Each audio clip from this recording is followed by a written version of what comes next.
আসসালামু আলাইকুম। রান্নাঘর ভিডিওতে আপনাদের সবাইকে স্বাগতম।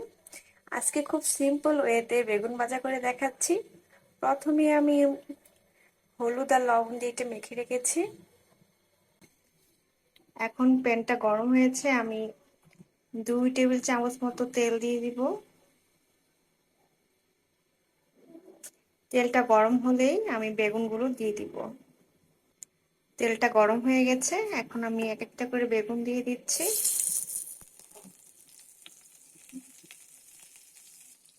এবার বেগুনগুলো ভেজে নিব। বেগুনগুলো ভাজা হচ্ছে।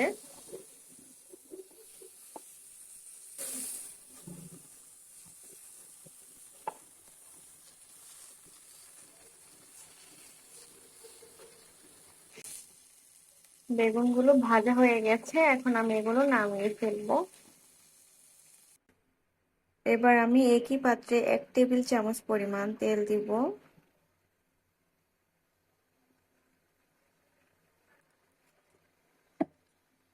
এবং 1 টেবিল চামচ পরিমাণ ঘি দিব। ঘিটা স্বাদ আরো দ্বিগুণ করে দিব।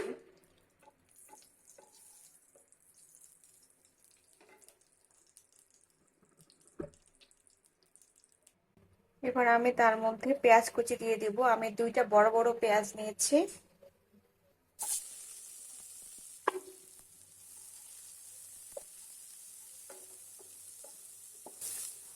এর মধ্যে আমি 5 ফোড়ন দিয়ে দিব।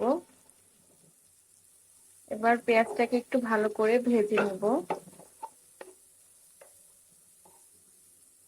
আমার পেঁয়াজটা ভাজা হয়ে গেছে, এখন আমি একটু পানি দিয়ে দিব। পানি দিয়ে পেঁয়াজটা ভালো করে কষিয়ে নিব।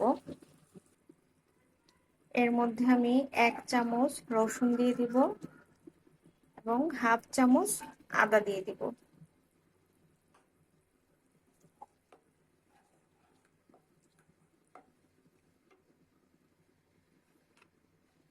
দিয়ে দিব 1/2 চা চামচ হলুদের গুঁড়া, 1/2 চা চামচ মরিচের গুঁড়া, অল্প পরিমাণ জিরা এবং স্বাদ মতো নুন। এবার এই মশলাগুলো আমি ভালোভাবে একটু কষিয়ে নিব।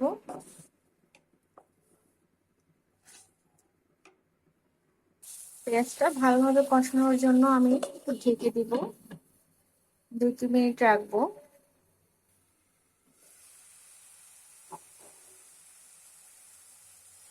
আমার পেঁয়াজটা কষানো হয়ে গেছে। এখন এর মধ্যে আমি ভেজে রাখা বেগুনগুলো একটা করে দিয়ে দিব।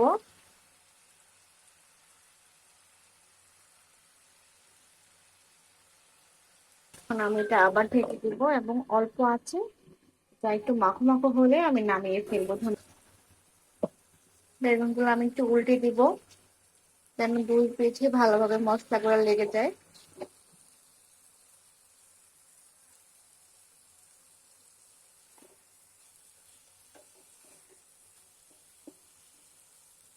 দেখতেই পাচ্ছেন ভিউয়ার্স কতটা সুন্দর হয়েছে। খেতে ভীষণ মজা হবে।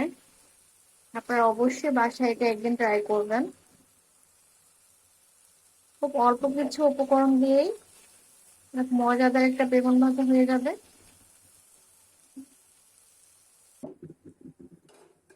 ভিউয়ার্স, আমার বেগুন ভাজাটা প্রায় হয়ে গেছে। এখন আমি ধনেপাতা আর কাঁচামরিচ দিয়ে নামিয়ে ফেলবো। উপরে ধনেপাতা দিয়ে দিচ্ছি আর ফালি ফালি করা কাঁচামরিচ দিয়ে দিচ্ছি 4-5টা।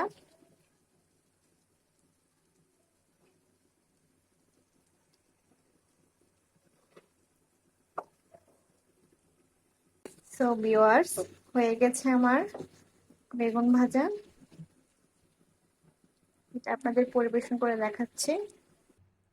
দেখতেই পাচ্ছেন ভিউয়ার্স কতটা সুন্দর হয়েছে।